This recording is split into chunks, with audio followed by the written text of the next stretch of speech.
Nearly 23 million Americans who had COVID now have long COVID. This means they have COVID-related symptoms more than 3 months after recovering from COVID-19.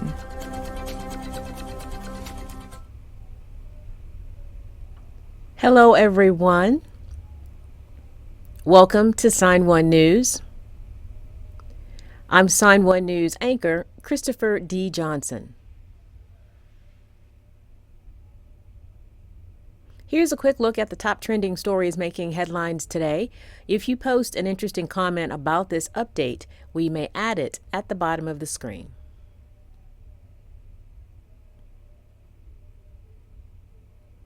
This is an exciting week for the National Deaf Basketball Organization.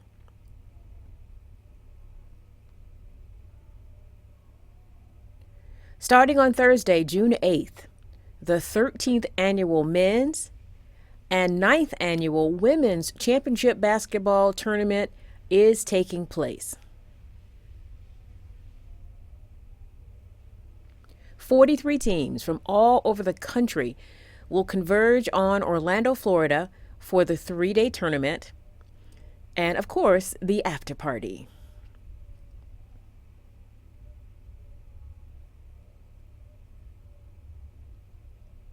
The Sign1News production team will be there too for all the championship games on Saturday, June 10th.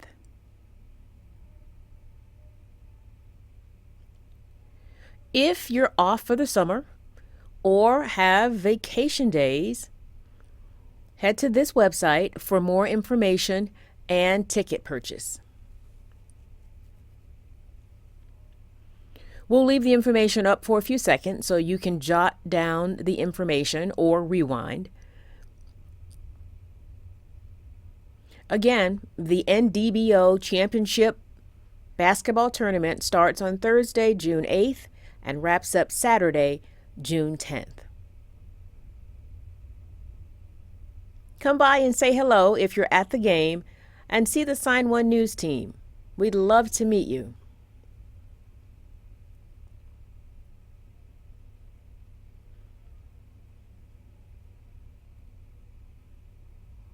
America's largest gay rights organization is declaring a state of emergency for the first time in its 40-year history.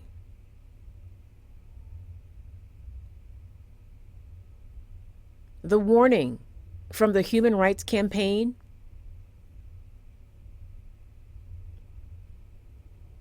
is America's largest lesbian, gay, bisexual, transgender, and queer civil rights organization.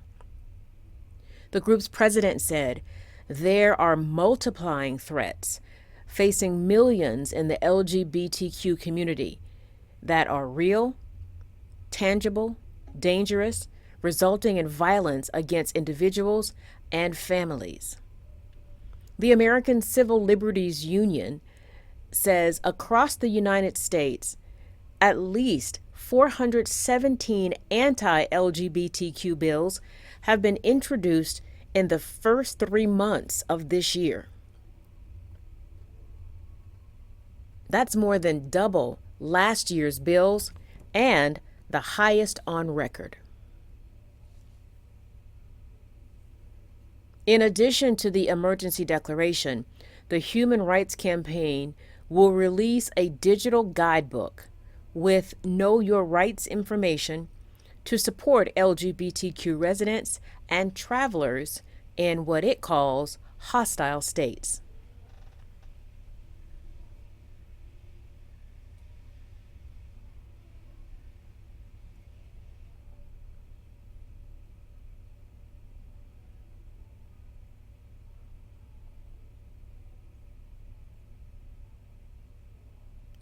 Ukrainian residents who live downstream from the Nova Kakhovka Dam are being told to do everything they can to save their lives. The dam is the largest reservoir in Ukraine.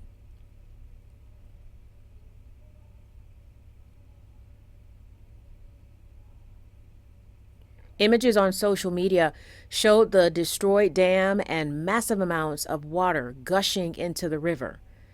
prompting mass evacuations and fears of large-scale destruction. It's not clear what caused the dam to collapse. Both Ukraine and Russian officials say the dam collapsed after an explosion. And both sides are blaming the other for the destruction.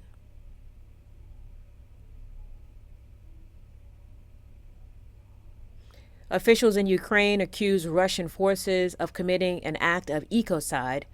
The Kremlin denied the accusation.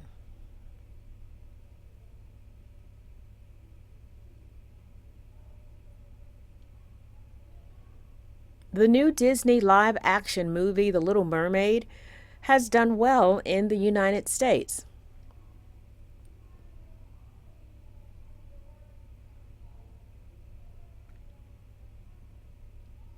It racked in $117 million at the box office in its opening weekend and is ranked as number 2 in the country.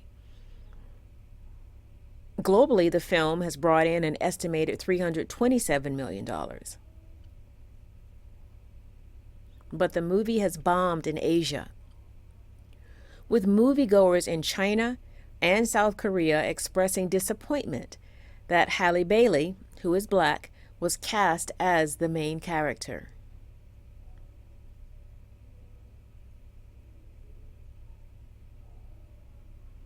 According to The Hollywood Reporter, the film grossed just $3.6 million in China in its first 10 days.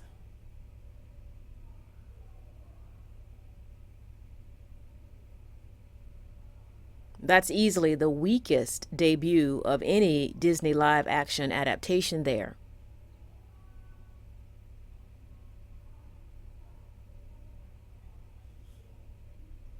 The movie is also faring poorly in South Korea, grossing just $4.4 million since its debut on May 24th.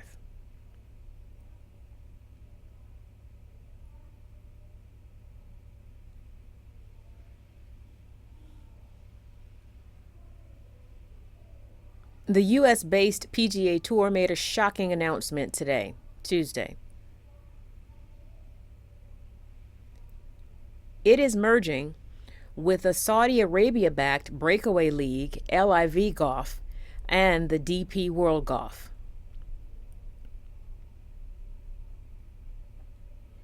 LIV Golf Series launched in 2022.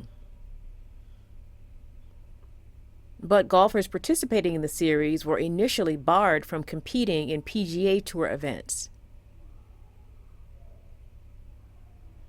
And the two rival tours have been involved with a series of legal disputes for nearly a year.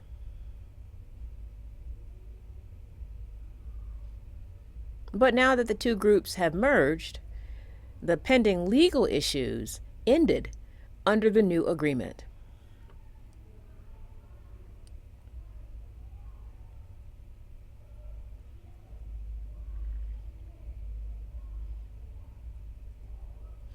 NFL champions, the Kansas City Chiefs, visited the White House Monday.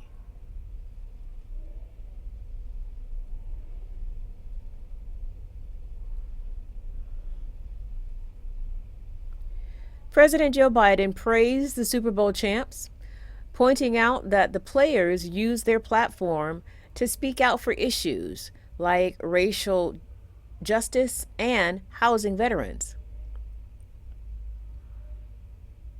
But there was a fun moment, too.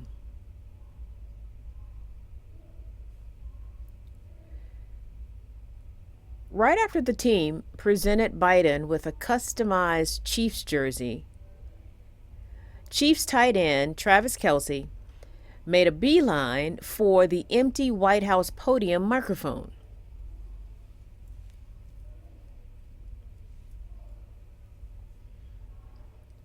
Kelce is notoriously known for being a hype man when a microphone is in his hand. He said, "So I've been waiting for this." But before he could say another word, quarterback Patrick Mahomes swooped in, ushered him away from the spotlight and said, "Sorry, sorry." Everyone, including the president, got a good laugh out of it.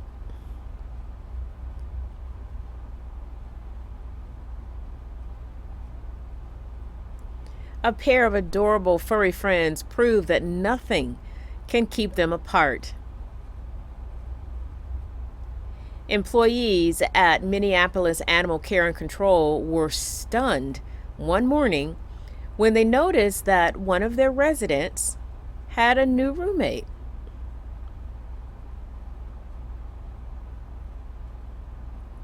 When they looked through the security footage, they found the exact moment when a brown pit bull named Brenda scaled the shelter wall to be with her friend Linda.